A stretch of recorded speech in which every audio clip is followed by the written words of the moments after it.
ইমোতে দিনরাত ২৪ ঘন্টা অ্যাক্টিভ থাকলেও কেউ বুঝতে পারবে না আপনি অনলাইনে আছেন কিনা। এমনকি আপনি সর্বশেষ কখন ইমো ব্যবহার করেছেন সেই লাস্ট সিন কেউ দেখতে পারবে না। কিভাবে এই সেটিংস চালু করবেন চলুন বিস্তারিত দেখে নিই। সর্বপ্রথম আপনার মোবাইলে থাকা ইমো অ্যাপটি ওপেন করুন। ইমো অ্যাপটি ওপেন করার পরে এখানে যে প্রোফাইল আইকন রয়েছে এই অপশানে ক্লিক করব। এবার দেখুন অনেকগুলো অপশান দেখতে পাচ্ছি। এই অপশানগুলোর মধ্যে সিকিউরিটি অ্যান্ড প্রাইভেসি এই অপশানের উপরে ক্লিক করে দেন। এবার আপনাকে স্ক্রল ডাউন করে নিচের দিকে আসতে হবে।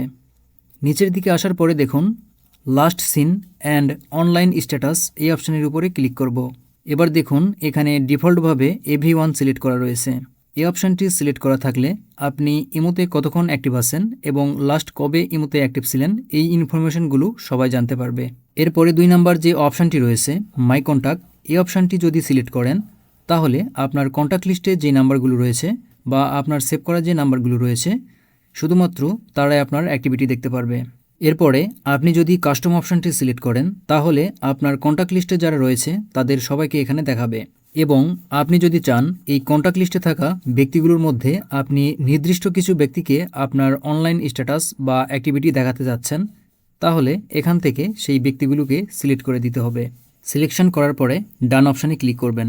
এরপরে সবার শেষে যে অপশানটি রয়েছে নোবডি, এই অপশানটি যদি সিলেক্ট করেন তবে আপনি যদি ইমোতে ২৪ ঘন্টা অ্যাক্টিভ থাকেন তাহলে কেউ বুঝতে পারবে না আপনি ইমোতে অনলাইনে অ্যাক্টিভ আছেন কিনা। সেই সাথে আপনার লাস্ট সিনও কেউ দেখতে পারবে না। নোবডি অপশানটি সিলেক্ট করার পরে আপনি কিন্তু সবাইকে কল দিতে পারবেন এবং অন্যরাও আপনাকে কল দিতে পারবে। শুধুমাত্র লাস্ট সিন এবং অনলাইন স্ট্যাটাস কেউ জানতে পারবে না। এই ছিল আজকের ভিডিওটি ভালো লাগলে অবশ্যই ভিডিওতে লাইক দিন।